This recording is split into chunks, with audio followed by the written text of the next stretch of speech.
Bonjour à tous et bienvenue sur la chaîne Jurisdico. Aujourd'hui, on va parler de l'abus de dépendance économique. Donc, l'abus de dépendance économique s'observe généralement dans le cadre des relations clients-fournisseurs. Et il se caractérise par une situation où une entreprise va profiter abusivement de l'état de dépendance dans lequel se trouve un de ses partenaires commerciaux. L'abus de dépendance économique, il est prohibé, notamment lorsqu'il est susceptible d'affecter le fonctionnement ou la structure de la concurrence. C'est l'exploitation abusive par une entreprise ou un groupe d'entreprises de l'état de dépendance économique dans lequel se trouve à son égard une entreprise cliente ou fournisseur. L'article L420-2 du Code de commerce dispose que ces abus peuvent notamment consister en refus de vente, en vente liée, en pratique discriminatoire ou en accord de gamme. L'accord de gamme, c'est le plus souvent la clause d'assortiment qui est stipulée dans un contrat de distribution entre un fournisseur et un distributeur.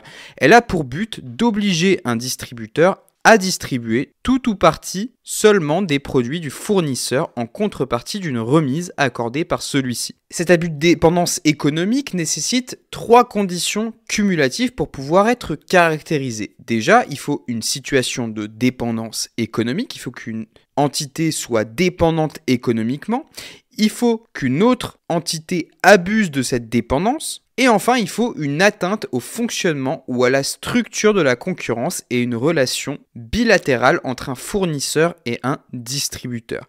Ça, c'est les 3 conditions nécessaires à la qualification de l'abus de dépendance économique au sens du Code de commerce. L'autorité de la concurrence va considérer que la dépendance économique doit être appréciée en fonction de 4 critères. Premier critère, la notoriété de la marque ou du produit. Deuxième critère, la part de marché du fournisseur. Troisième critère, la part qui est représentée par les produits du fournisseur dans le chiffre d'affaires du distributeur. Plus la part est importante et plus on peut qualifier la notion de dépendance économique, parce que forcément, s'il y a une grosse part des produits du fournisseur dans le chiffre d'affaires, on peut se dire que sans cette part de produits du fournisseur, ça va être compliqué d'arriver au même résultat, donc a fortiori, il pourrait y avoir abus de la dépendance de la part du fournisseur. Enfin, l'absence de solution équivalente aux relations contractuelles nouées soit en qualité de client, soit en qualité de fournisseur, c'est-à-dire qu'il n'y a aucune autre possibilité pour celui qui est victime de l'abus d'éviter le préjudice. La relation contractuelle qui est nouée entre les deux parties est irremplaçable. Donc ça, c'est les 4 critères de la dépendance économique. Dès qu'on est dans ces 4 critères, on peut parler de dépendance économique. On peut constater 3 types de dépendance. La dépendance pour cause d'assortiment d'un grossiste à l'égard d'un industriel fabricant de produits qui ont une forte notoriété. Le grossiste va être dépendant des commandes de l'industriel. C'est aussi la dépendance pour cause de relations d'affaires dans laquelle un professionnel s'est fortement engagé à l'égard d'un partenaire par des contrats de longue durée ou des investissements qui sont lourds. Là, pour le coup, c'est vraiment la relation d'affaires qui matérialise cette dépendance économique. Et enfin, on a la dépendance pour cause de puissance d'achat dans laquelle un fournisseur est tributaire d'un acheteur déterminé. L'acheteur, il achète tellement de produits que forcément, le fournisseur dépend économiquement de celui-ci. Notez que le Conseil de la concurrence a considéré le 8 juin 1992 dans une affaire Cora que la relation de dépendance doit être involontaire, c'est-à-dire que la personne ne doit pas s'être placée volontairement dans une relation de dépendance économique. Ensuite, on va parler de l'abus de cette dépendance économique. L'abus, en fait, c'est un comportement anormal d'une entreprise qui va en exploiter une autre. Et donc, un lien de causalité doit être constaté entre la dépendance économique et le comportement de cette entreprise. Va constituer par exemple un abus de dépendance économique le refus de vente qui est opposé à un fabricant de produits qui ont une forte notoriété à un distributeur spécialisé qui ne va vendre que des produits d'une marque donnée par exemple.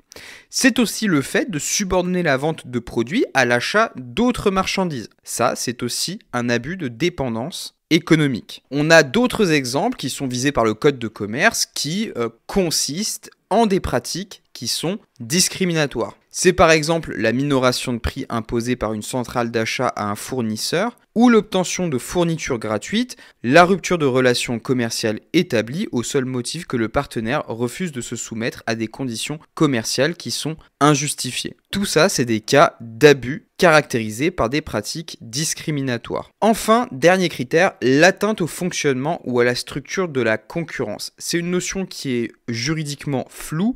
L'atteinte doit être sensible, mais elle peut être simplement potentielle. Et là, ici, la preuve est très difficile à rapporter, ce qui réduit fortement le cas des incriminations qui sont retenues. Ensuite, la sanction. La victime peut ici intenter 3 actions de manière cumulative. Tout d'abord, elle peut intenter une action devant l'autorité de la concurrence. Cette autorité est une autorité administrative indépendante qui peut aussi se saisir d'office toute seule. L'autorité administrative va prononcer des mesures conservatoires, des injonctions d'abstention ou de modification, mais aussi des sanctions pécuniaires. Ensuite, deuxième possibilité, c'est l'action en nullité devant les juridictions judiciaires sur le fondement de l'article L420-3 du Code de commerce.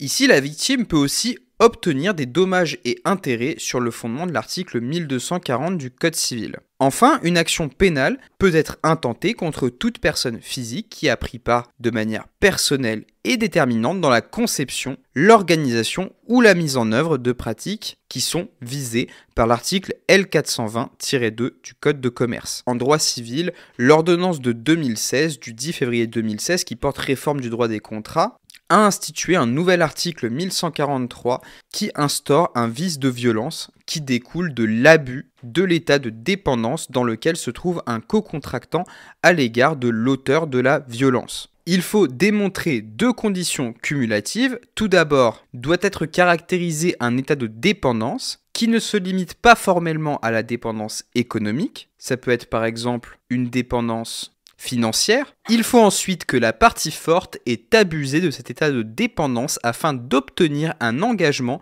que son co-contractant n'aurait pas souscrit sans cette contrainte et qu'elle en tire un avantage manifestement excessif. Voilà, c'est tout pour cette vidéo sur l'abus de dépendance économique. Si la vidéo vous a plu, n'oubliez pas de vous abonner, de mettre un pouce bleu et moi je vous retrouve sur les vidéos qui s'affichent directement à l'écran. Pour plus d'informations, vous pouvez regarder dans notre description la boîte à outils de l'étudiant.